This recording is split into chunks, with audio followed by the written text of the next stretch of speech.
사랑하는 하나님 아버지, 우리를 사랑하시고 아들 독생자를 아낌없이 내어주신 그 크신 사랑에 감사를 드립니다. 하나님, 멸망하여 죽을 수밖에 없는 저희들을 사망에서, 죄에서, 마귀의 손에서 건져내시고자 예수님이 오셔서 참으로 감사합니다. 우리가 주의 말씀을 듣고 주님을 따르는 것이 참된 생명의 길이요 진리의 길임을 고백합니다. 하나님, 인생의 짧은 시간 살아갈 때 어떠한 선택을 해야 됩니까?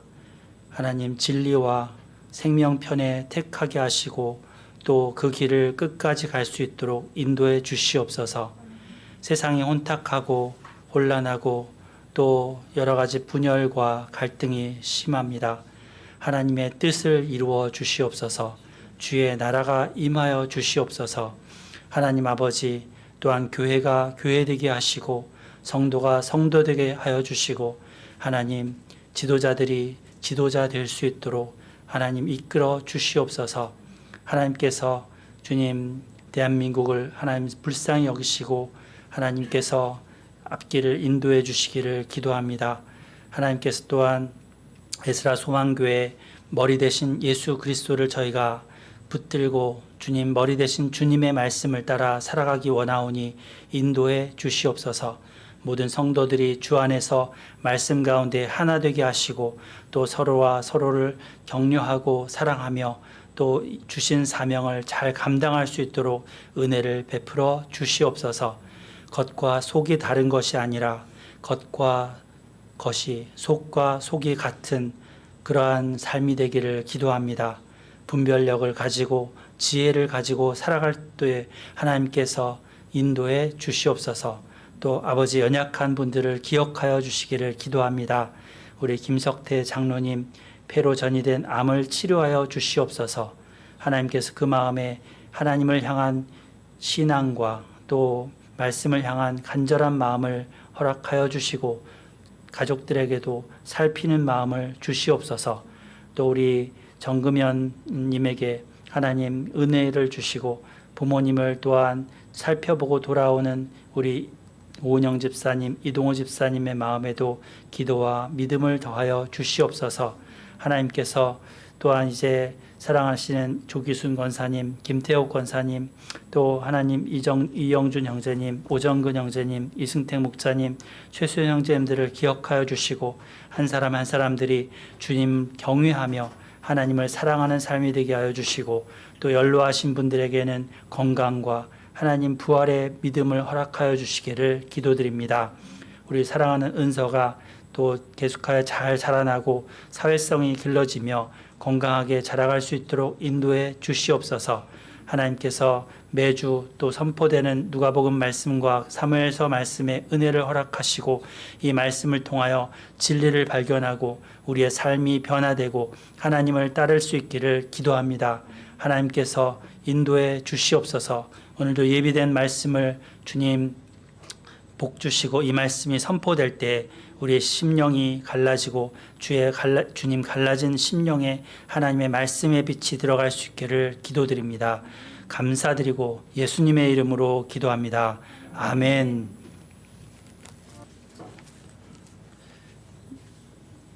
여러분, 우리 인생에는 크고 작은 선택들이 그리고 그것을 선택을 할 순간들이 찾아옵니다. 때로는 그 순간의 결정이 우리의 운명을 갈라놓습니다. 우리 이동호 집사님 오실 때 많은 갈래길이 있으셨죠. 잘 선택해서 오셔서 여기까지 오셔서 앉아 계십니다. 아멘. 네. 의성에 잘 다녀오셨죠? 네. 그 사람이 어떤 선택을 할 때, 오늘부터 보면 여러 사람들이 나오는데, 그 선택을 할 때 자기만 운명이 바뀌는 게 아니고 한 나라의 운명이 달라지는 그런 장면이 오늘 보여집니다. 다 아시는 바와 같이 지난 금요일 날 헌법재판소의 윤석열 대통령에 대한 탄핵 심판이 결정났습니다. 헌재 8인의 만장일치로 윤 대통령은 대통령직에서 파면되었습니다. 지난 1, 2, 3일, 12월 3일 계엄을 필두로 해서 시작되었던 장장 122일간의 과정이 지나가고 그 과정을 겪으면서 나라는 양쪽으로 갈라져서 치열하게 공방해 왔었습니다. 헌재의 이 판결로 희비가 엇갈립니다. 그동안 탄핵을 찬성했던 분들도 있었고 탄핵을 반대해온 분들도 있었는데 희비가 있습니다. 그 결정이 바른 선택이었는지 논란이 있을 수 있습니다. 역사가 이 모든 결정을 판단할 것입니다. 나라의 운명을 가르는 선택은 또 앞으로도 2달 후에 있게 됩니다.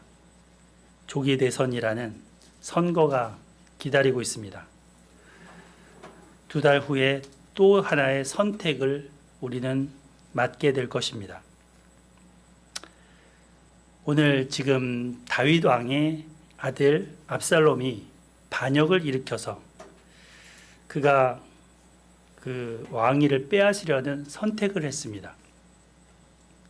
그리고 아버지는 압살롬으로부터 반역을 받았을 때 그와 같이 싸우기보다는 도망가는 쪽을 선택했습니다. 다윗의 모사였던 아히도벨은 원래 다윗의 전략가였는데 이제는 아들 압살롬을 돕기로 선택했습니다. 또 다윗의 친구였던 후세는 다윗을 쫓아가서 같이 도망가기보다는 압살롬 그 있는 쪽으로 와서 충신인 척 하면서 다윗을 내부적으로 돕기로 선택했습니다. 이들은 각각 자유의지를 가지고 선택하고 결정하고 행동했습니다. 그런데 그 선택과 결정이 지혜인지 아니면 교만인지 성경은 우리에게 보여주고 있습니다. 펼쳐지는 이 이야기들은 마치 2명의 책사가 펼치는 그런 운명을 건 전략 게임과 같습니다.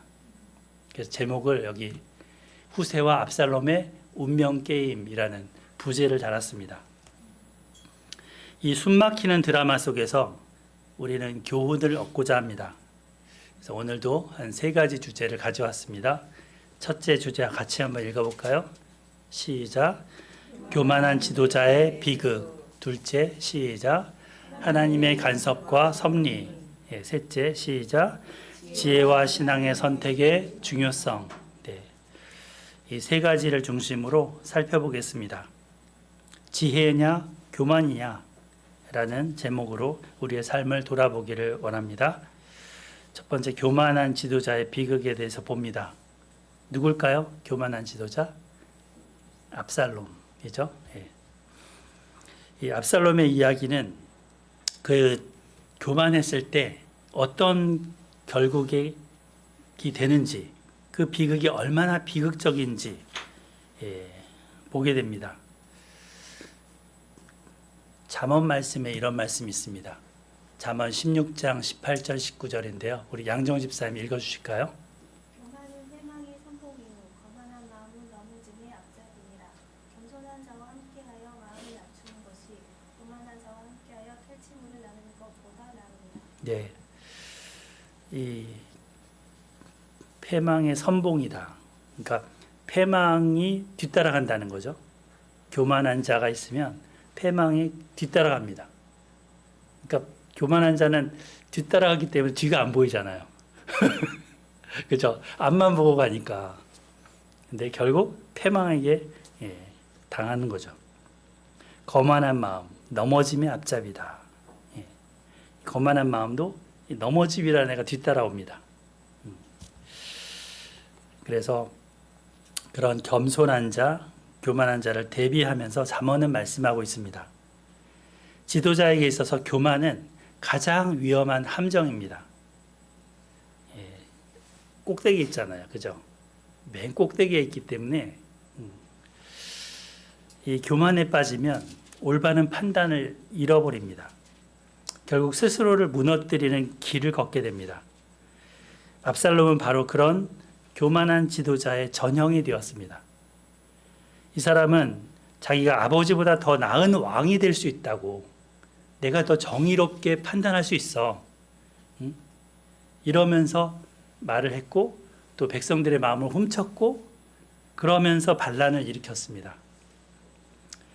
예루살렘을 차지하게 된 이 압살롬은 이제 모략가 아히도벨을 얻게 됐는데, 이 사람의 조언을 듣습니다. 처음에는 첫 번째 조언은 들어요. 근데 두 번째 조언부터는 자기 뜻하고 잘 안 맞는다고 생각을 했는지 듣지 않습니다. 처음 조언이 무엇이었을까요? 우리 16장 21절을 보겠습니다. 16장 21절 우리 이은영 권사님 읽어주실까요? 아히도벨이 압살롬에게 이르되 왕의 아버지가 남겨도 왕궁을 지키게 한 후궁들과 더불어 동침하소서. 그리하면 왕께서 왕의 아버지가 미워하는 말을 온 이스라엘이 들으리니 왕과 함께 있는 모든 사람의 힘이 더욱 강하여지리이다 하니라. 아멘. 좀 소름 끼치는 게요, 나단 선지자가 다윗에게 한 말이 있었죠. 어떻게 아히도벨이 그걸 알고 있었는지 모르고 있었는지 그런 계략을 지금 압살롬 귀에 들려주는 겁니다. 압살롬은 이 조언대로 행동합니다. 22절 이에 사람들이 압살롬을 위하여 옥상에 장막을 치니 압살롬이 온 이스라엘 무리의 눈앞에서 그 아버지의 후궁들과 더불어 동침하니라. 공개적으로 아버지를 모욕합니다. 그래서 자기의 권력을, 자기가 이 권력을 쥐었다라는 것을 과시하려 했습니다. 참으로 교만하고 악한 행동이죠. 어찌 보면 자기 어머니 뻘인데, 이처럼 압살롬은 권력을 잡자마자 도덕도 무시, 윤리도 무시, 오로지 자기를 높이기 위한 그 일에 서슴지 않았습니다. 이 사람의 교만한 마음은 선을 넘었습니다. 압살롬의 교만은 판단력을 흐리게 했습니다. 그리고 아히도벨의 이제 전략을 이렇게 들었습니다. 그리고 그 전략대로 행했습니다. 근데 뒤에 보면 또 후세라는 사람이 자기를 추켜 세우니까 그 후세의 말에 더 귀를 기울입니다. 후세가 압살롬 앞에 딱 나타났을 때 처음에는 어땠어요? 경계의 눈초리로 봤죠. 경계의 눈초리로 후세를 보면서 대합니다. 여기 15절부터 쭉 나오는 부분이죠. 그 18절을 한번 보실까요? 18절. 같이 한번 읽어봐요. 시작. 후세가 압살롬에게 이르되 16장 18절. 시작.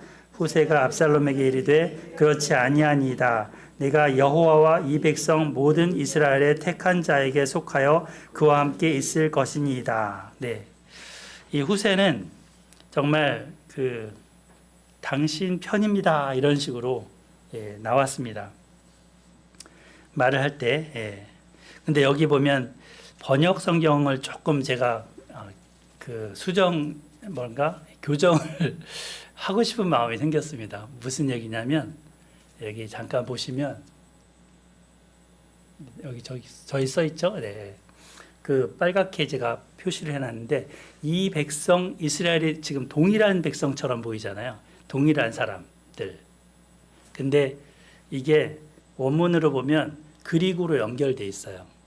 그래서 여호와와 이 백성과 온 이스라엘이, 모든 이스라엘이 이렇게 돼 있어요. 그러니까 이 백성은 누구냐면 후세의 자기처럼 예루살렘에 남아서 압살롬을 맞이한 백성들, 이 백성들. 그 다음에 모든 이스라엘은 압살롬을 따라온 사람들 있죠. 거기다가 누가 또 함께한다는 거예요? 지지한다는 거예요? 여호와 하나님이 택하셨다.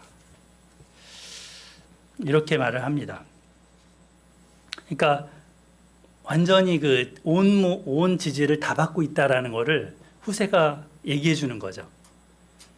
근데 사실 압살롬의 지금 제일 마음에 캥기고 걸리는 게 뭐냐면 내가 택한 자일까? 내가 스스로 왕이 됐다고 나섰는데 내가 택한 받은 자일까? 이겁니다. 하나님이 택하셨는가? 이 문제죠. 아버지가 사실은 자기를 그 후대 왕으로 선택을 안 해줬잖아요. 예. 그거에 대한 문제가 있는데 후세가 이거를 얘기한 겁니다. 응어리를 갖고 있는 그 부분을 공략했습니다. 당신은 하나님이 택한 자고 이 백성과 온 이스라엘 사람이 택한 사람입니다. 그러니까 이 말이 압살롬의 마음에 쏙 들었습니다. 자기야말로 하나님과 온 백성이 선택한 지도자라고 믿고 싶어 했던 거죠. 이게 인정 욕구입니다. 인정 욕구. 저도 인정 욕구가 있습니다. 이효진 집사님도 있죠. 네. 누구나 다 있어요. 누구든지 다 이렇게 인정을 해주면 그 사람 말에 혹 넘어가게 됩니다. 결국 압살롬은 이런 자기 만족과 인정 욕구, 허영심 때문에 이 아히도벨의 말보다는 이제 후세 쪽으로 마음을 기울이게 됩니다. 그 아히도벨은 뒤에 이제 17장 우리 읽었는데 다윗을 멸망시킬 가장 정확한 방법으로 조언했습니다. 뭐예요?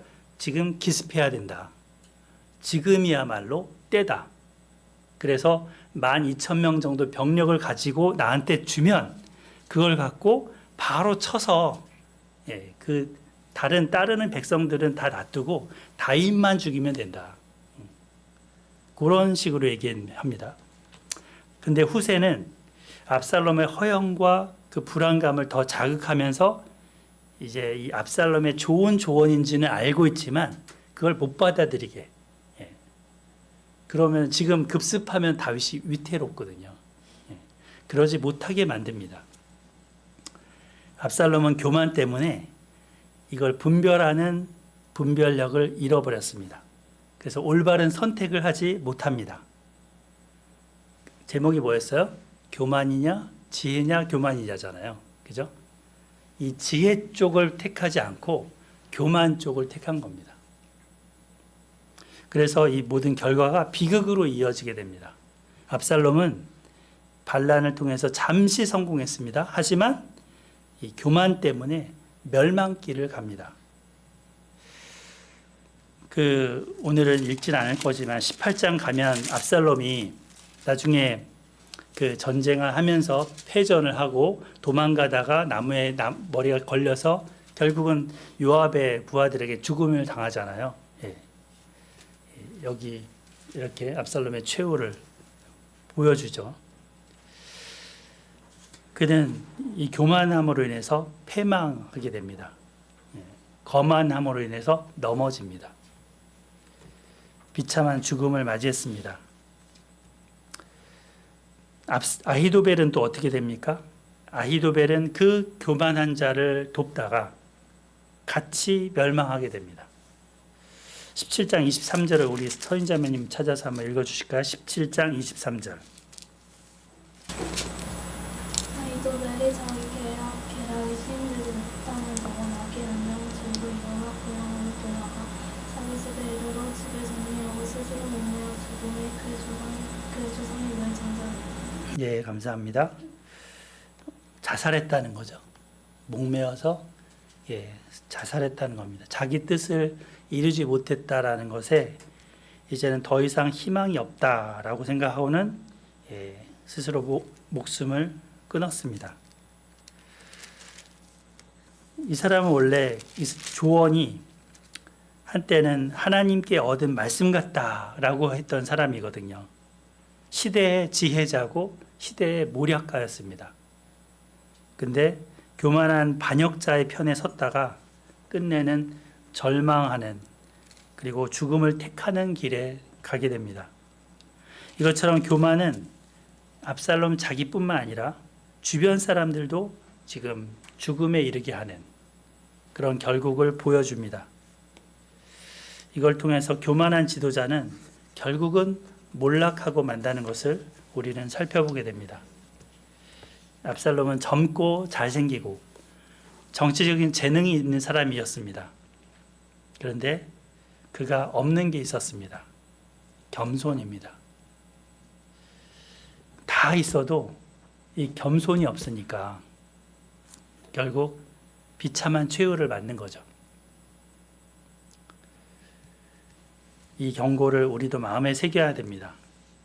나한테 주어진 자리와 역할에서 교만이 이렇게 봄에 이렇게 피어나는 새싹처럼 싹트지 않도록 단번에 잘라내야 됩니다.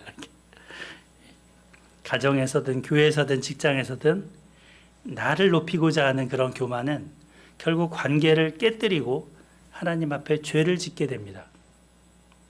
야고보서 말씀에 이런 말씀이 있습니다. 야고보서 4장 6절이죠. 밑에다 써놨는데 같이 한번 읽어볼까요? 시작. 그러나 더욱 큰 은혜를 주시나니 그러므로 일렀으되 하나님이 교만한 자를 물리치시고 겸손한 자에게 은혜를 주신다 하였느니라. 아멘. 겸손합시다. 교만한 자를 하나님이 가장 싫어하십니다. 그래서 은혜를 받으려면 이렇게 낮아져서 받아야 돼요. 높아지면 떨어지는 물을 받기가 어렵죠. 그래서 내가 뭐가 된 것처럼 우쭐하기보다는 나는 하나님의 은혜를 받지 않으면 나의 나됨이 될 수 없다. 그래서 바울처럼 그렇게 고백할 수 있기를 바랍니다. 겸손하게 나의 나된 것은 하나님의 은혜로라.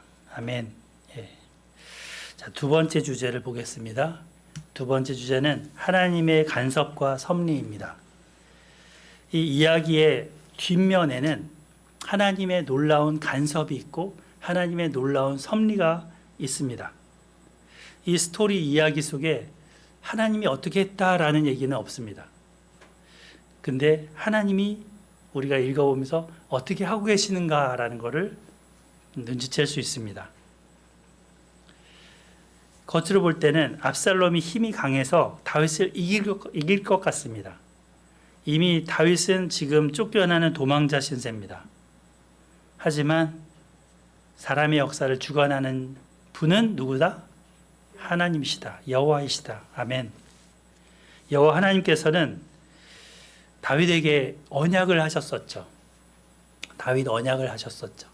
내가 너의 등불을 끄지 않겠다. 그런 언약도 하셨었고, 그리고 다윗을 용서도 하셨었습니다.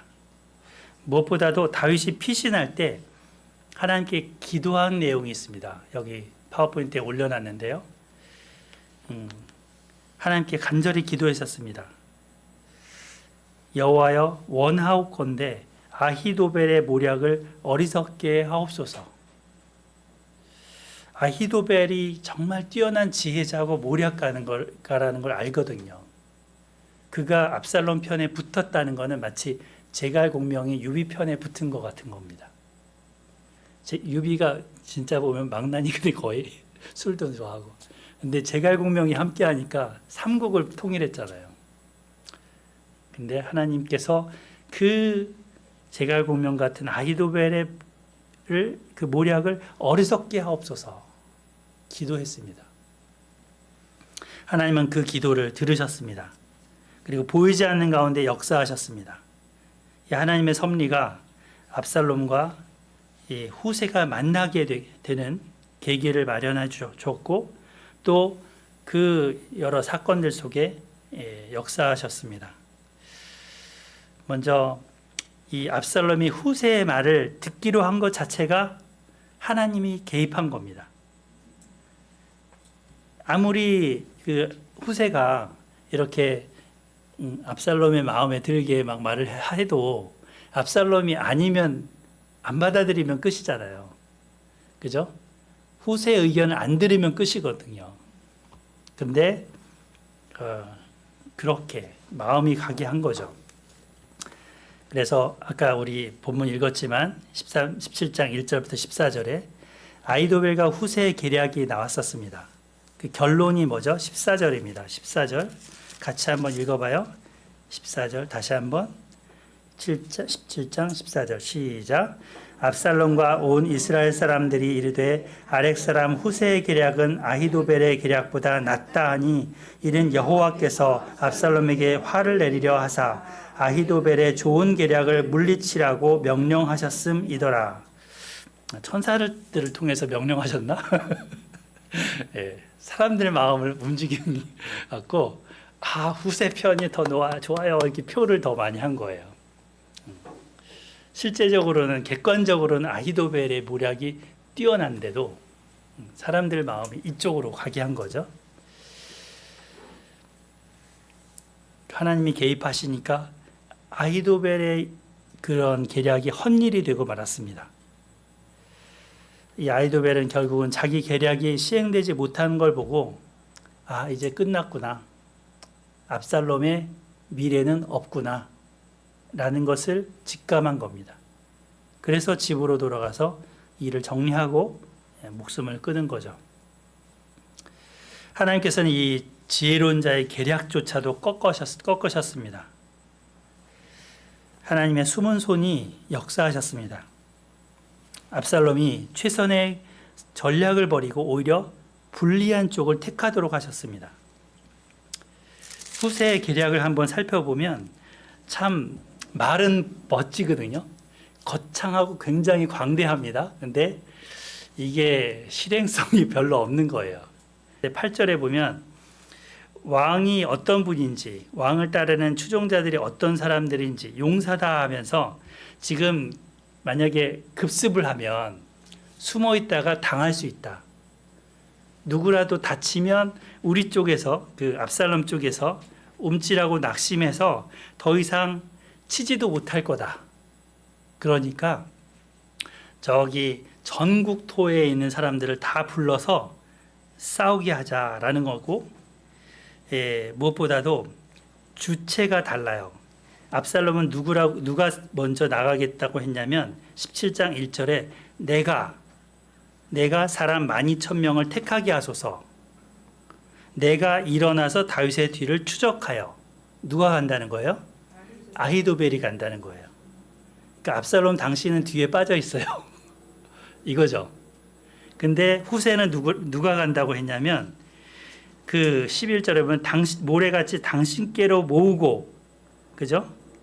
그리고 이제 그렇게 해서 덮치자라는 거예요. 그래서 누가 간다는 거예요? 앞장을? 압살롬이 가는 겁니다. 그러면 거대한 승리의 영광이 누구한테 옵니까? 압살롬에게 옵니다. 그러면서 압살롬을 지금 부추긴 겁니다. 이렇게. 당신이 할 수 있어요. 그래서 그럴듯하게. 하나님은 이 후세의 그 다윗에 대한 충성심을 사용하셔서 다윗을 위한 탈출로를 마련하셨습니다. 압살롬으로 하여금 시간을 끌도록 이렇게 작전을 갖도록 하게 했고, 그 결과 다윗은 피신할 수 있는 시간을 벌게 했습니다. 만약에 갑자기 들이척 닥쳤으면 다윗도 어찌하지 못했을 것입니다. 자, 후세는 이렇게 한 후에 즉시 사독과 아비아달 제사장들을 통해서 이제 다윗에게 소식을 전달합니다. 15절부터 16절 우리 한나 사모님을 읽어주실까요? 15절, 16절. 이에 후세가 사독과 아비아달 두 제사장에게 이르되 아히도벨이 압살롬과 이스라엘 장로들에게 이러이러하게 계략을 세웠고 나도 이러이러하게 계략을 세웠으니 이제 너희는 빨리 사람을 보내 다윗에게 전하기를 오늘 밤에 광야 나루터에서 자지 말고 아무쪼록 건너가소서 하라. 혹시 왕과 그를 따르는 모든 백성이 몰사할까 하노라 하니라. 예, 감사합니다. 이 사독과 아비아달 두 제사장으로 하여금 사람을 보내게 했죠. 누구를 보냈냐면 자기 그 제사장들의 아들들을 보내게 합니다. 그래서 이 아히마스하고 요나단이 이제 각각 두 제사장의 아들들입니다. 이들이 이제 정탐 알려주는 첩자로서 가게 됩니다. 이 모든 과정 속에 하나님의 간섭과 섭리가 있습니다. 또 이들이 이제 가다가 18절부터 21절에 보면 발각될 뻔했습니다. 그래서 18절에 보면 어떤 한 청년이 이렇게 나오죠. 예.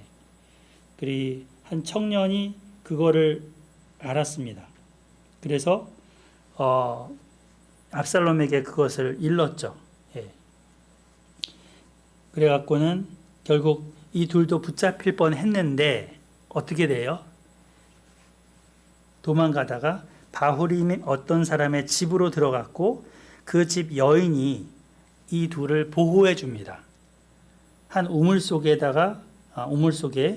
내려갔을 때 그 아기를 덮을 것으로 덮으면서 이제 압살롬의 종들이 왔을 때 어디 여기 이 사람들 못 봤냐고 하니까 다른 데로 갔다고, 시내를 벌써 건너갔다고, 물을 건너갔다라고 말을 했습니다. 마치 여호수아서에 여리고에 있었을 때 그 라합 여인에 의해서 두 정탐꾼이 보호받은 것과 비슷한 상황인 거죠. 이렇게 하면서 도움을 받습니다.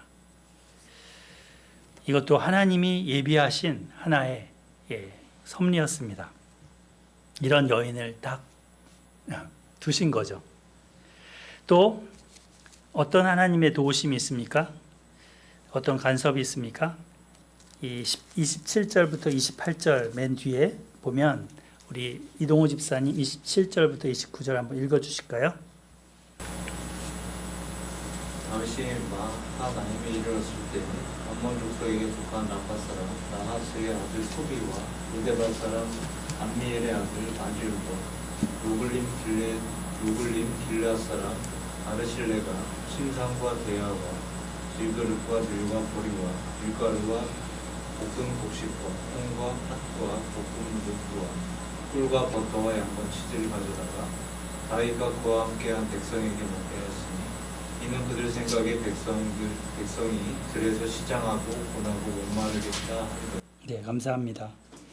여기 세 사람이 나오는데 아주 푸짐하게 들고 나왔죠. 예, 잠잘 침대까지 들고 나왔어요. 대야도 있고 여기 질그릇에다가 먹을 거 밀보리, 밀가루, 볶은 곡식, 콩, 팥, 볶은 녹두, 꿀, 버터, 양, 치즈 뭐 하여튼 그 당시 먹을 수 있는 거는 다 들고 나온 것 같습니다.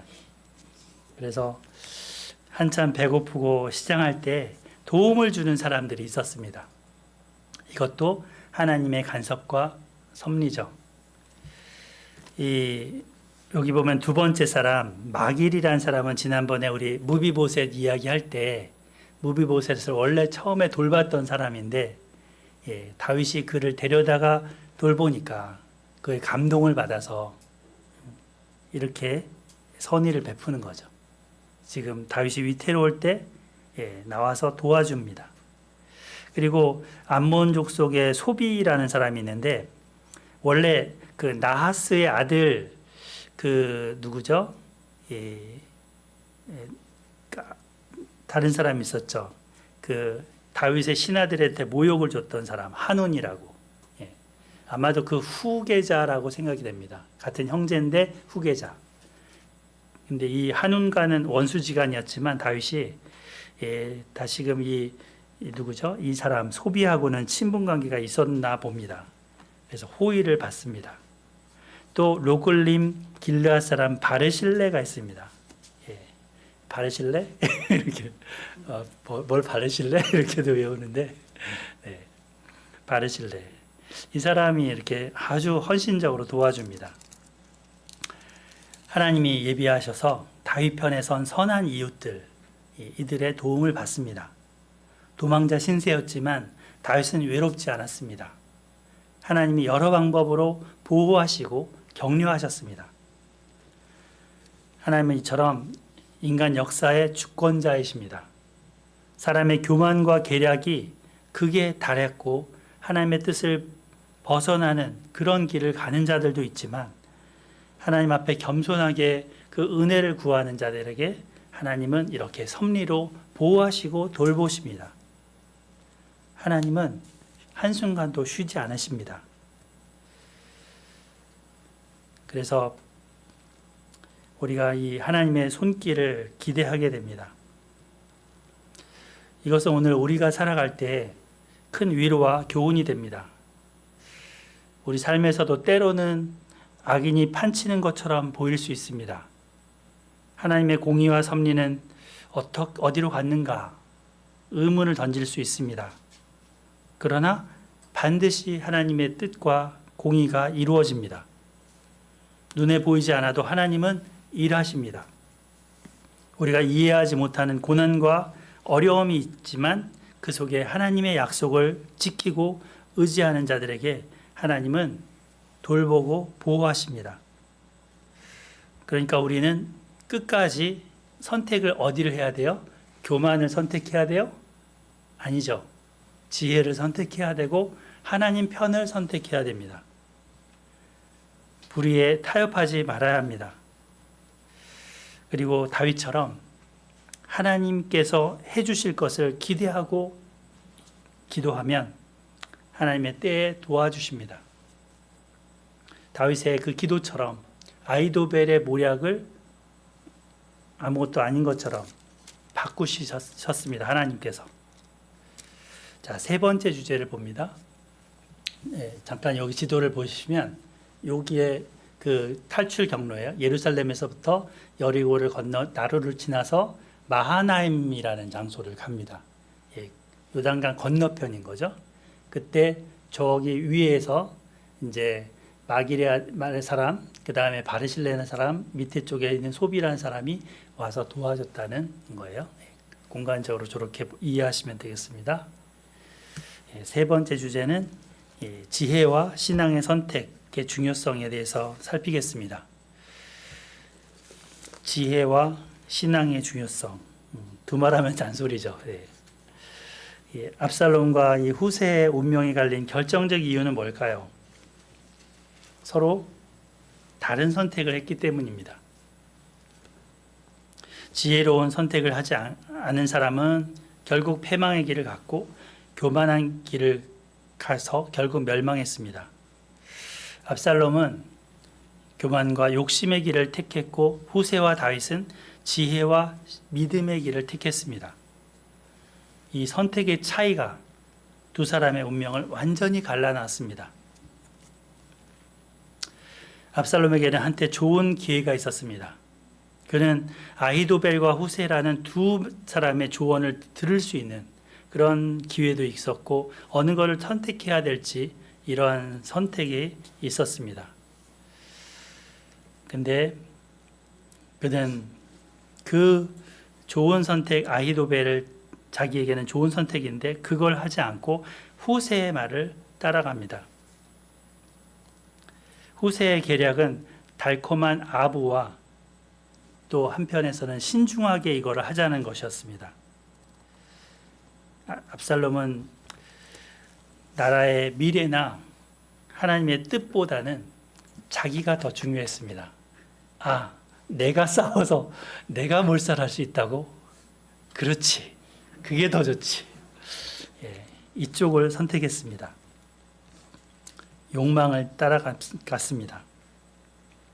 온 이스라엘을 단에서 브엘세바까지 바닷가 모래같이 많이 모으고 당신이 친히 전쟁에 나가십시오. 이 말이 귀에 굉장히 달콤하게 들렸을 것입니다. 한 나라의 왕으로서 자기 힘을 과시하고 싶은 그 야망을 자극하는 말이었기 때문입니다. 근데 아히도벨의 계략은 직접 아히도벨이 정예군을 이끌고 급습하겠다라는 그런 것이었습니다. 작전이 성공해도 영광은 아히도벨에게 돌아갈 수 있겠다 생각할 수 있는 겁니다. 교만한 압살롬은 이런 그림이 달갑지 않은 겁니다. 그래서 14절 우리가 계속 읽었지만 아렉 사람 후세의 계략은 아히도벨의 계략보다 낫다 말을 한 것입니다. 지혜 대신에 자기 과시를 선택했습니다.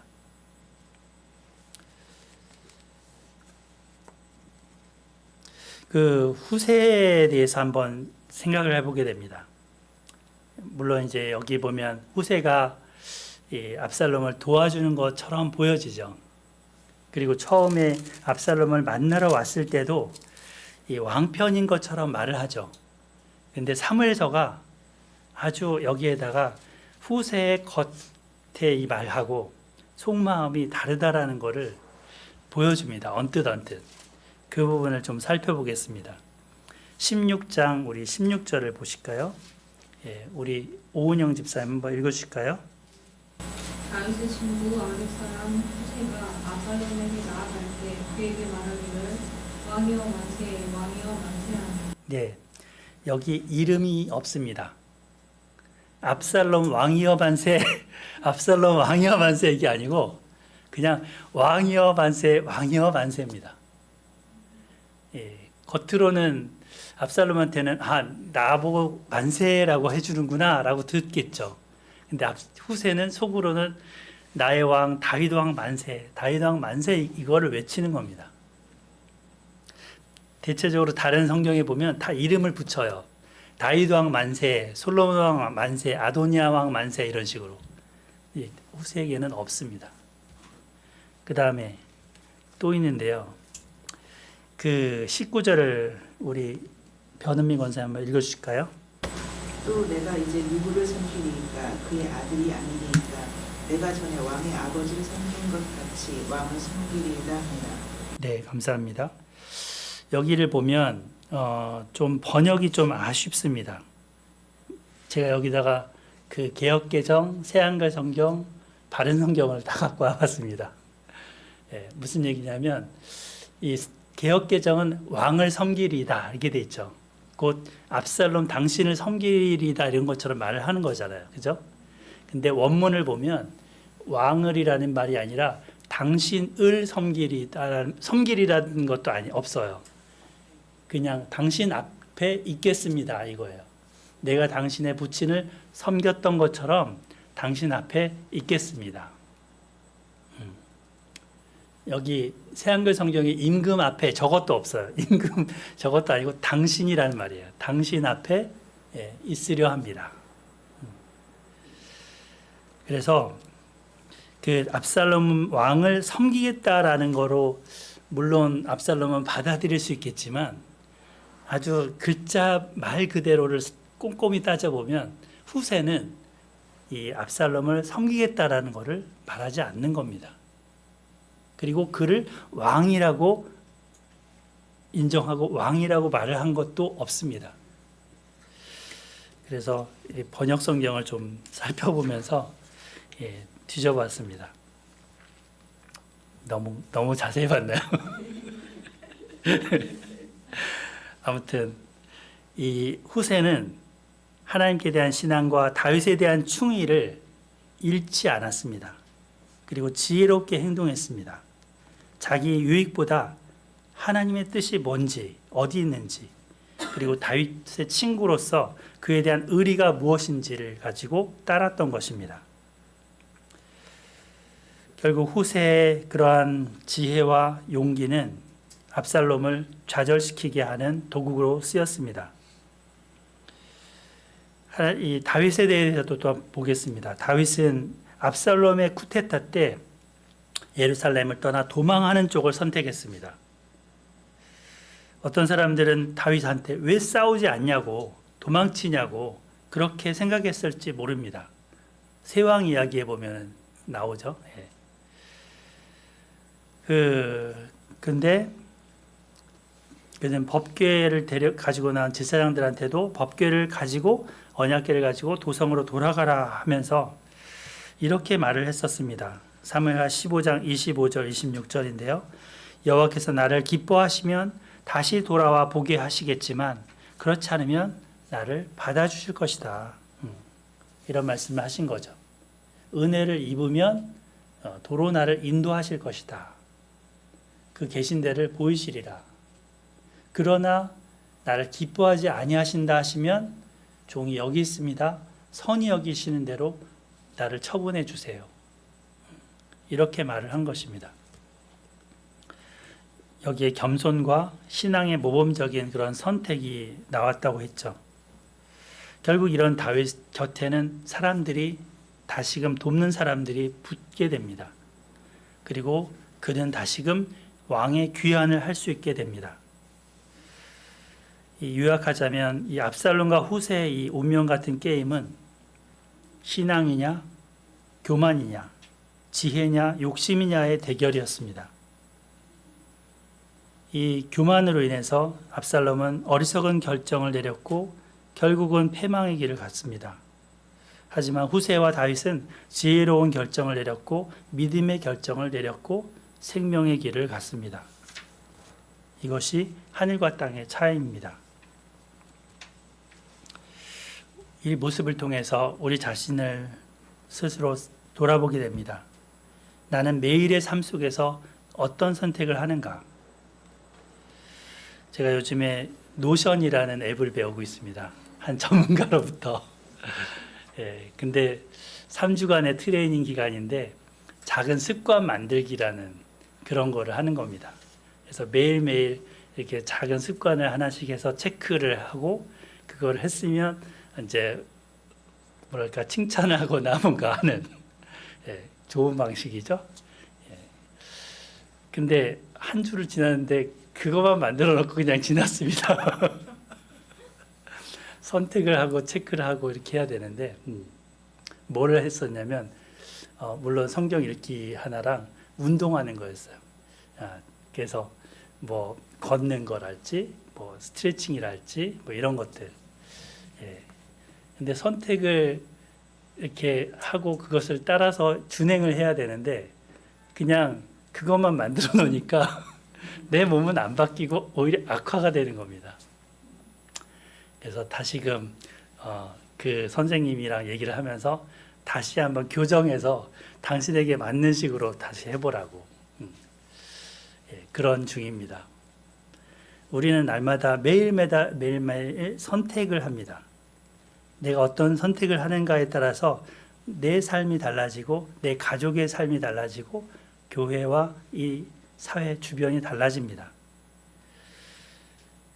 겸손한 선택, 지혜로운 선택을 할 수 있기를 바랍니다. 저에게 하는 말입니다. 네. 하나님 이렇게 말씀하셨습니다. 너희 중에 누구든지 지혜가 부족하거든 하나님께 구하라. 그리하면 주시리라. 그래서 결론적으로 오늘 세 가지 교훈을 나누었습니다. 첫 번째는 뭐라고요? 교만한 지도자는 비극으로 끝난다는 거죠. 두 번째는 아무리 혼란스러워도 아무리 어려워도 하나님의 간섭과 섭리가 반드시 있고 이루어진다는 것입니다. 세 번째는요. 지혜와 신앙의 선택이 얼마나 중요한가입니다. 그것을 다시 우리의 마음에 새겼으면 합니다.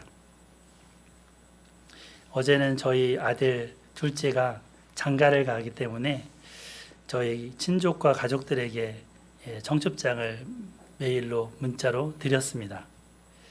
한 달 후에는 아들이 결혼이라는 선택을 합니다.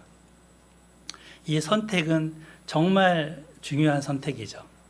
이 러시아 속담을 우리 한나 사모님도 얘기하는데 어떤 속담이라고 그랬죠? 바다에 나가려면 한 번 기도하고 전쟁에 나가려면 2번 기도하고 결혼을 하려면 3번 기도하고. 아멘. 네. 그렇게 우리 다니엘이 기도하면서 결정하고 결혼했으면 좋겠습니다. 겸손하게 선택하고 믿음의 결혼을 하고 믿음의 가정을 이루기를 여러분도 기도해 주시면 고맙겠습니다. 한 선택은 운명을 가릅니다. 지난 물러나게 된 대통령도 계엄이라는 선택을 했고 그거에 따른 책임을 지게 됐습니다. 또 헌재 재판관들도 이 사람을 탄핵한다라는 선택을 했고 그 결정이 이제는 이루어지게 됐습니다. 누군가 무슨 선택을 하는가에 따라서 그 영향력은 그 지도자의 위치만큼이나 파급력이 큽니다. 지혜로운 선택이냐 교만한 선택이냐의 물음 앞에서 우리는 스스로 항상 물어야 할 것입니다. 압살롬의 길, 교만과 반역의 길을 따를 것인지 아니면 후세와 다윗의 길, 그 지혜와 믿음의 길을 따를 것인지 결정해야 합니다. 그리고 그 최후를 기억해야 합니다. 마무리하겠습니다. 혹시 내 마음에 압살롬과 같은 교만이 자리 잡고 있었다면 돌아보기 원합니다.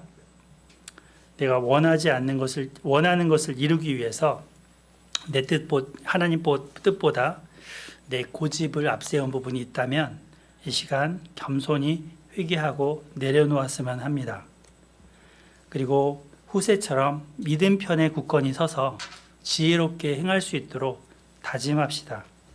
매일 아침마다 시작을 할 때 나의 작은 습관 하나, 선택 하나가 하나님 앞에 결정이기를 그렇게 기도하고 시작합시다. 아멘. 우리 말씀 같이 읽고 기도하겠습니다. 17장 14절. 17장 14절 시작. 압살롬과 온 이스라엘 사람들이 이르되 아렉 사람 후세의 계략은 아히도벨의 계략보다 낫다 하니 이는 여호와께서 압살롬에게 화를 내리려 하사 아히도벨의 좋은 계략을 물리치라고 명령하셨음이더라. 아멘.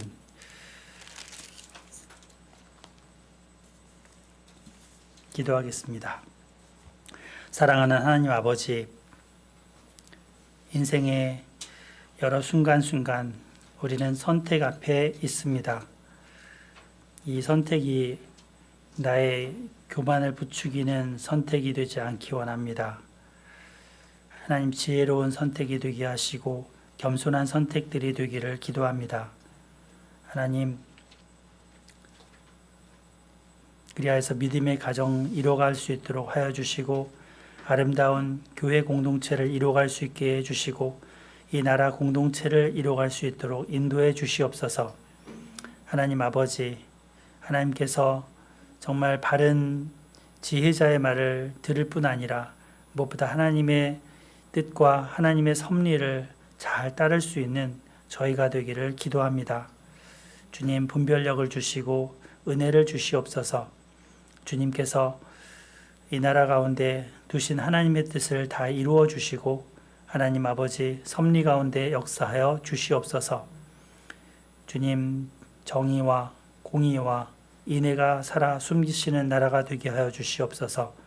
또 우리 자녀들이 자유롭게 하나님을 경외하며 신앙심을 갖고 자라갈 수 있는 토양이 되는 나라가 되게 하여 주시옵소서. 하나님께서 이끌어 주시옵소서. 오늘도 귀한 말씀의 은혜를 나누게 해주셔서 감사하고 예수님의 이름으로 기도드립니다. 아멘.